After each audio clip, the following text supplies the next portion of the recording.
Hello guys, welcome back to our YouTube channel. तो आज इस वीडियो के अंदर हम डिस्कस करेंगे क्लास 9 का maths NCERT chapter number 2 polynomials, जिसकी एक्सरसाइज 2.1 का क्वेश्चन नंबर फर्स्ट है हमारे पास में।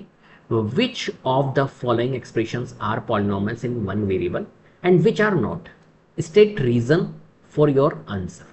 क्लियर है? यहां पर कुछ पार्ट्स दिए हुए हैं क्वेश्चन नंबर फर्स्ट के अंदर, 5 पार्ट्स दिए हुए हैं। आपको यहां पर ये बताना है कि इनमें से कौन सा पॉलिनोमियल है और कौन सा पॉलिनोमियल नहीं है। तो पहली बात तो कैसे पॉलिनोमियल चेक करते हैं हम। कोई भी एक्सप्रेशन आपको दी हुई है और हमें अगर पॉलिनोमियल चेक करना है तो कैसे करते हैं, तो हमें क्या करना होता है, उनकी पावर्स को देखना होता है। जितनी भी यहाँ पर टर्म्स होती है, जैसे यहाँ पर देखिए फर्स्ट वाला पार्ट अगर हम देखें, फर्स्ट वाला part 4x² minus 3x plus 7, तो यहाँ पर कितनी टर्म्स है, टोटल नंबर ऑफ 3 टर्म्स है। यहाँ पर 3 टर्म्स है, तीनों टर्म्स के अंदर वेरिएबल चल रहा है और वेरिएबल की पावर को हमें देखना होता है। अगर वेरिएबल की पावर हमारी होल नंबर के फॉर्म में है सारे टर्म्स की, तो वो एक्सप्रेशन हमारी पॉलिनोमियल होगी। और अगर होल नंबर नहीं है तो वो एक्सप्रेशन हमारी पॉलिनोमियल नहीं होगी। क्लियर है? ऐसे चेक करते हैं हम पॉलिनोमियल्स को।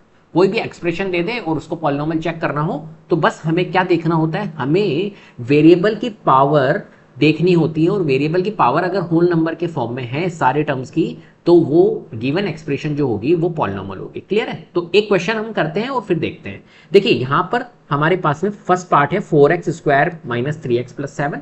चेक करते हैं कि एक्सप्रेशन जो है वो पॉलिनोमियल है या नहीं। तो सबसे पहले हमें पता होना चाहिए होल नंबर्स के बारे में। तो होल नंबर्स क्या होता है? होल नंबर्स होते हैं स्टार्ट 0 से इन्फिनिटी तक। 0 1 2 3 4 5 6 7 8 9 10 टू इन्फिनिटी आगे तक चलते रहेंगे।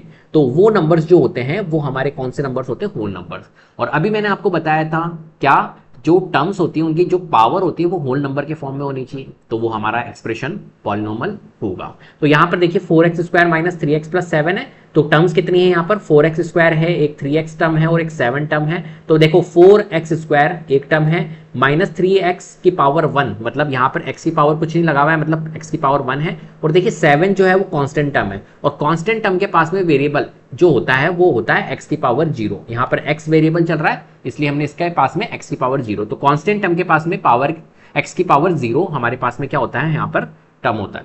अब देखिए यहाँ पर आप देख रहे होंगे कि यहाँ पर x जो वेरिएबल है उसके पास में 2 है, यहाँ पर इस वेरिएबल के पास में 1 है, और यहाँ पर इस वेरिएबल के पास में पावर 0 है। तो सारी की सारी जो पावर है वो होल नंबर है या नहीं है? Power of equation is 210। तो सारी की सारी पावर जो है वो होल नंबर के फॉर्म में है। अगर होल नंबर के फॉर्म में है तो हम कह सकते हैं since all powers are whole numbers and it is a polynomial. हम इसको क्या कह सकते हैं? ये पॉलिनोमियल है। क्लियर है? अब यहां पर इसने पूछा था कि पॉलिनोमियल्स तो है, लेकिन इसने कहा polynomials in one variable. One variable के लिए हमें देखना होगा कि वेरिएबल्स यहां पर एक से ज्यादा तो नहीं है, सिर्फ एक ही वेरिएबल चल रहा है या नहीं चल रहा है। तो यहां पर देखिए x ही चल रहा है ओनली, x के अलावा यहां पर ऐसा नहीं है कि y हो, तो एक ही वेरिएबल चल रहा है। तो हम कह सकते हैं now since there is only one variable x, so हम कह सकते हैं it is polynomial in one variable. सिर्फ एक ही वेरिएबल चल रहा है इसलिए पॉलिनोमियल इन वन वेरिएबल है। तो इस क्वेश्चन का जो आंसर पूछा था तो हम कह सकते हैं yes this expression is polynomial in one variable. Clear है? इस तरीके से इस क्वेश्चन को आपको सॉल्व करना है। अब देखिए सेकंड पार्ट क्या है हमारे पास में, y² प्लस √2। तो y² प्लस √2 है, तो यहां पर सेकंड पार्ट करते हैं y² प्लस √2। तो पहली बात तो होल नंबर्स आपको पता ही है क्या होता है। होल नंबर्स जो होते हैं वो 0 से लेके इन्फिनिटी तक चलते हैं। अब यहां पर इनकी पावर को हमें देखना है बस। तो y² प्लस √2 है, तो y की पावर 2 है और प्लस √2 की पावर क्या है? देखो √2 क्या है? कांस्टेंट टर्म है, यहाँ पर वेरिएबल नहीं है, तो इसके पास में कौन सा वेरिएबल चलेगा? y की पावर 0, इसलिए हमने यहाँ पर y की पावर 0। अब देखिए जो एक तो यहाँ पर पावर 0 है और एक यहाँ पर पावर 2 है, तो 0 और 2 पावर है, तो here power of equation is 2 and 0, और 2 and 0 क्या है? होल नंबर है। तो हम कह सकते हैं since all powers are whole numbers, तो ये क्या है? हमारा पॉलिनोमियल। अब वेरिएबल चेक कर लेते हैं कि वेरिएबल यहाँ पर एक से ज्यादा तो नहीं है। तो यहाँ पर now since there is only one variable y, देखो एक ही वेरिएबल चल रहा है यहाँ पर y, तो हम कह सकते हैं ये पॉलिनोमियल है one variable, it is polynomial in one variable. तो हम कह सकते हैं yes this expression is polynomial in one variable y। कौन सा वेरिएबल चल रहा है यहाँ पर? y वेरिएबल चल रहा है। क्लियर है बात? चलिए अब कौन सा पार्ट है हमारे पास में? थर्ड पार्ट को हम कर लेते हैं। देखिए थर्ड पार्ट क्या है हमारे पास में? 3√t plus t√2, 3√t plus t√2। तो यहां पर देखिए हम कैसे करेंगे इस क्वेश्चन को, बहुत इंपॉर्टेंट क्वेश्चन है। सबसे पहले इसको देखते हैं हम, 3√t प्लस t√2। तो √t, देखिए यहां पर √t है, √t को हम ऐसे भी लिख सकते हैं t की पावर 1/2। अगर √t को t की पावर 1/2 2 भी हम यहां पर लिख सकते हैं। क्लियर है? तो रूट टी जो होगा वो टी की पावर 1/2 ही होगा। तो 3 रूट टी को हम लिख सकते हैं 3t की पावर 1/2, और टी रूट 2 को हम लिखेंगे टी की पावर यहां पर क्या है 1 है और रूट 2 है। क्लियर है?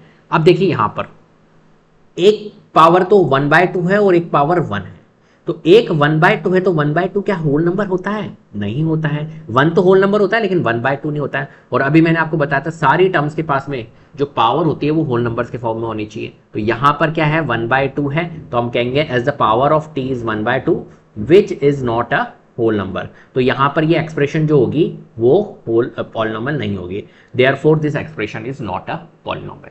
क्लियर है बात? चलिए अब फोर्थ वाला पार्ट कर लेते हैं। फोर्थ पार्ट क्या है y+2 अपॉन y। क्लियर है? तो देखियो एक टर्म तो है y और एक टर्म है 2/y। अब देखिए y के पास में पावर जो होगी वो 1 होगी, y की पावर क्या है 1 है, और 2/y का मतलब समझे 2/y, यहां पर भी y की पावर 1 है। लेकिन जब इस y की पावर 1 को हम ऊपर ले जाएंगे, जब y की पावर 1 को, इस चीज को आप समझो, देखो ये है हमारे पास में 2/y, तो 2/y को जब आप इस y की पावर को अगर हम ऊपर ले जाएंगे तो ये ऐसे बन जाएगा 2y की पावर -1।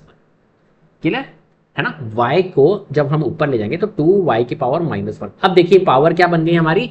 पावर बन गई नेगेटिव, और पावर अगर हमारी नेगेटिव बन गई इसका मतलब है कि नेगेटिव पावर जो होती है वो होल नंबर थोड़ी होती है, क्योंकि होल नंबर तो 0 से इन्फिनिटी तक स्टार्ट चलता है। तो power of y is 1 and -1, और -1 जो होता है वो होल नंबर नहीं होता है, तो ये भी हमारा क्या नहीं है? पॉलिनॉमियल नहीं है।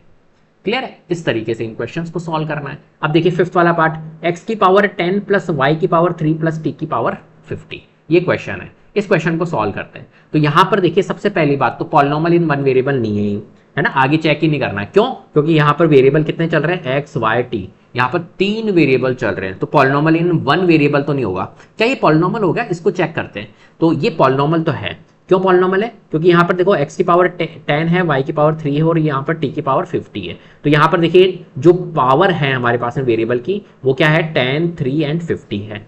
ठीक है? जो पावर है इन वेरिएबल्स की वो 10, 3 एंड 50, और 10, 3 एंड 50 क्या होते हैं? हमारे सारे के सारे होल नंबर्स होते हैं। तो हम कहेंगे कि ये पॉलिनॉमियल तो है। लेकिन क्वेश्चन ने क्या कहा था? पॉलिनॉमियल इन वन वेरिएबल, ये इसने बोला था। तो क्या पॉलिनॉमियल इन वन वेरिएबल होगा? नहीं, क्योंकि यहां पर वेरिएबल कौन कौन से चल रहे हैं? x, y और t, 3 वेरिएबल चल रहे हैं। तो हम कहेंगे now since there are 3 variables x, y and t, it is not a polynomial in one variable. Clear है? पॉलिनॉमियल है लेकिन पॉलिनॉमियल इन वन वेरिएबल नहीं होगा। क्लियर है? तो इस तरीके से आपको इस क्वेश्चन को सॉल्व करना है। तो उम्मीद करता हूं आपको वीडियो पसंद आई होगी। अगर वीडियो पसंद आई है तो प्लीज लाइक कीजिए, शेयर कीजिए, चैनल को सब्सक्राइब कर लीजिएगा, बेल आइकन को जरूर प्रेस कर लीजिएगा, जिससे कि अपकमिंग वीडियोस के नोटिफिकेशन आपको टाइम टू टाइम मिलते रहे। Thank you so much.